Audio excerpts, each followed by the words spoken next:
O batismo ele é um sacramento. Nós podemos dizer que sacramento é o sinal visível de uma graça invisível. Sacramentos são 7: batismo, confirmação ou crisma, eucaristia, penitência ou confissão, extrema-unção ou unção dos enfermos, porque pode ser dada a um idoso ou a uma pessoa que esteja já se preparando para a morte, ou pode ser dado simplesmente para um doente grave. O sacramento da ordem, que é quando o bispo ordena padres e diáconos e quando vários bispos sagram um bispo. E o sacramento do matrimônio. Com sinal visível de uma graça invisível, com essa expressão, nós podemos perceber, reparar, evidenciar que cada sacramento ele tem um sinal que nós vemos e que esconde um grande mistério que a gente não vê. O sinal visível do batismo, claramente, é a água. E a água ali é um sinal visível de uma graça muito grande de Deus, que Deus concede à pessoa que está sendo batizada e que nós não vemos. Da mesma forma, a Eucaristia, o principal sacramento, há um sinal visível, o que a gente vê é o pão e o vinho, mas que escondem a presença misteriosa e real, verdadeira, de Jesus Cristo. Assim todos os sacramentos. Em grego, aquilo que foi traduzido como sacramentum em latim é mysterium, ou seja, mistério. Conta-se que, certa vez, Santo Tomás de Aquino, um grande teólogo da igreja, um grande santo, escreveu sobre a Eucaristia, e aí ele teve uma aparição de Jesus. Jesus apareceu para ele e ele perguntou: Senhor, eu escrevi bem sobre o seu sacramento da Eucaristia? E Jesus respondeu: na medida que vocês podem compreender essas coisas, sim. A gente nunca deve esquecer que por mais que a gente estude, por mais que a gente saiba, por mais que a gente leia, o sacramento é, antes de tudo, um mistério. A gente vai se deslumbrar lá no céu quando souber a grande riqueza, o imenso valor de cada sacramento.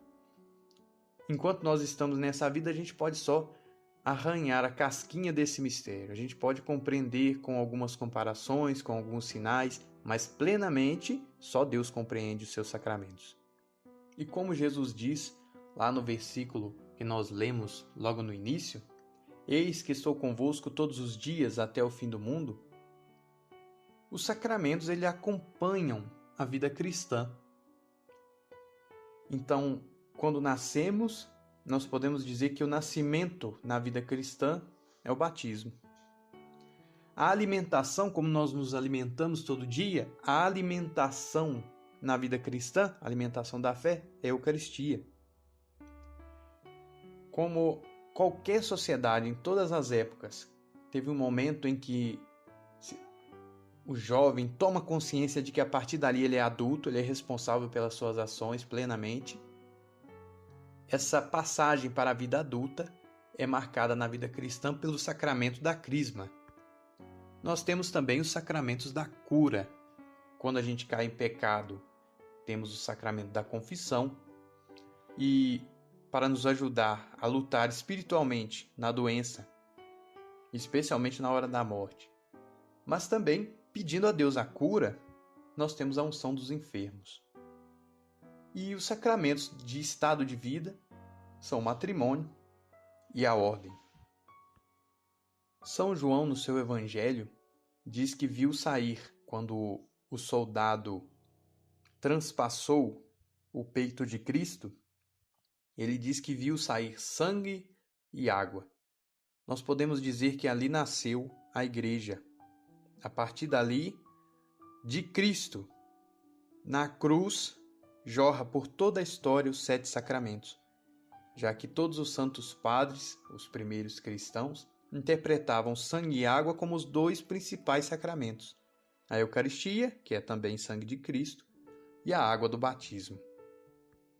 Pelos sacramentos, a cruz de Cristo renova toda a vida cristã. Toda a nossa vida ela é acompanhada e renovada, transformada pelos sacramentos que brotam da cruz de Cristo. Agora, por meio de alguns símbolos, de algumas comparações, vamos entender um pouco o que é o batismo. A palavra baptismos é banho, mergulho. É por isso que o batismo só pode ser feito com uma água tal que alguém tomaria banho com ela. Se alguém perguntasse, pode batizar com água com gás? Não. Por quê? Ninguém toma banho com água com gás. Pode batizar com água do rio? Pode. Porque quem mora à beira do rio, as populações ribeirinhas, lá no meio da Amazônia, os índios, tomam banho no rio. Então, sem problemas. Tem que ser uma água tal que se possa tomar banho. É um tipo de água que se usa para banho. Porque o batismo é um banho. Há um versículo da primeira carta de Pedro que diz: como nos dias em que Noé construía a arca, nesta arca umas poucas pessoas, 8, foram salvas por meio da água. A água corresponde ao batismo, que hoje é a vossa salvação, pois o batismo não serve para limpar a sujeira do corpo, mas é compromisso de uma boa consciência para com Deus em virtude da ressurreição de Jesus Cristo.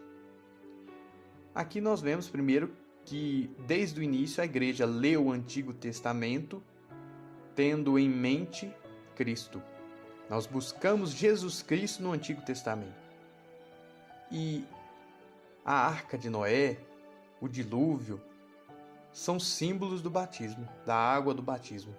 8 foram salvos pelas águas, como nós somos salvos pelas águas. Veja que o batismo não é meramente, como dizem os protestantes, você toma consciência da sua fé, você manifesta a sua fé. Pode até ser tudo isso, no caso de batismo de adultos. Mas o batismo é para a nossa salvação. Jesus disse claramente, quem crer e for batizado será salvo. O batismo é um dos canais por onde vem a graça da salvação. E aí, como a palavra batismo é banho, significa banho, ou mergulho, Pedro diz que, pois o batismo não serve para limpar a sujeira do corpo, mas é o compromisso de uma boa consciência para com Deus. Ou seja, esse batismo cristão não é porque nós estamos sujos no corpo, tanto que ele não se repete, como o nosso banho do dia a dia. O batismo é um compromisso com Deus, é uma renovação de vida. O batismo ele é feito possivelmente de duas maneiras. Batismo por imersão. Os protestantes e os ortodoxos costumam fazer esse tipo de batismo, em que a criança ou o adulto é mergulhado nas águas. Ou pode ser batismo por aspersão, que é quando só se joga água na cabeça da criança. As duas formas podem ser usadas na igreja. Em geral se faz por aspersão porque é mais prático. Não é toda a igreja que tem a possibilidade de se fazer uma pia batismal do tamanho de uma piscina. E já na Sagrada Escritura, nós temos algumas indicações que os apóstolos também batizavam por aspersão.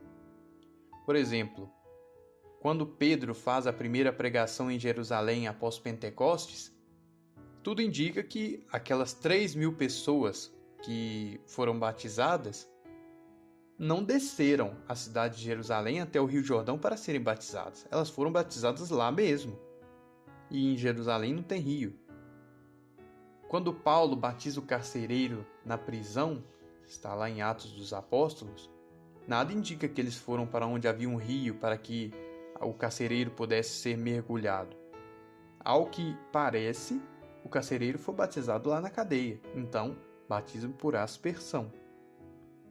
Quando Pedro batiza Cornélio e toda a sua casa, tudo indica que eles estavam ainda na casa de Cornélio. Eles não foram a um rio para que todas aquelas pessoas pudessem ser mergulhadas.